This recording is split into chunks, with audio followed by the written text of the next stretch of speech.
అనకాపల్లి జిల్లా చోడవరంలో చక్కెర కర్మాగారాన్ని తెరిపించారని చోడవరం ఎమ్మెల్యే ఎస్ఎన్ రాజు ఈ రోజు అమరావతిలో శాసనసభ చోడవరం మాడుగుల ప్రాంతాల ప్రజలు షుగర్ ఫ్యాక్టరీ మీద ఆధారపడి రైతులు జీవిస్తున్నారని కాబట్టే రైతులు కార్మికుల యొక్క బకాయిలు ఇప్పించాలని ఫ్యాక్టరీ మల్లిగాడిలో పెట్టాలని కోరారు.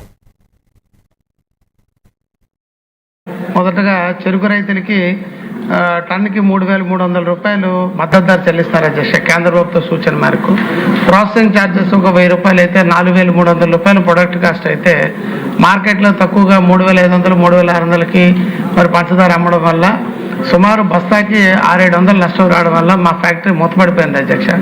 మా రైతులకు కూడా బకాయిలు ఉన్నాయి, కార్మికులు బకాయిలు ఉన్నాయి. తమ ద్వారా ప్రభుత్వాన్ని కోరేది ముందు రైతులకు చెల్లించాల్సిన బకాయిలు కార్మికులకు చెల్లిస్తే ఎస్టాబ్లిష్మెంట్ ఉంది అధ్యక్ష. మరి మన ప్రభుత్వంలో ముఖ్యంగా ముఖ్యమంత్రి గారు పీపీపీ మోడ్లోని ఫోన్ ద్వారా ప్రభుత్వాన్ని కోరేది రైతులకి బకాయిలు ఉన్నారు అధ్యక్ష. అందరూ చిన్నకారు సన్నకారు రైతులు 50,000 లక్ష వాళ్ళకి ఏమో చెల్లించవలసి ఉంది. 2 ఏళ్ళు అయిపోయింది. వాళ్ళు బ్యాంకుల్లో ఉన్న రుణాలు వడ్డీలు కట్టుకుంటున్నారు. వాళ్ళు ఏమని చెప్పేసి నేను ఎక్కడికి వెళ్ళినా కూడా షుగర్ ఫ్యాక్టరీ పేమెంట్స్ ఎప్పుడు ఇప్పిస్తారు ప్రభుత్వం నుంచి అని అంటున్నారు అధ్యక్ష.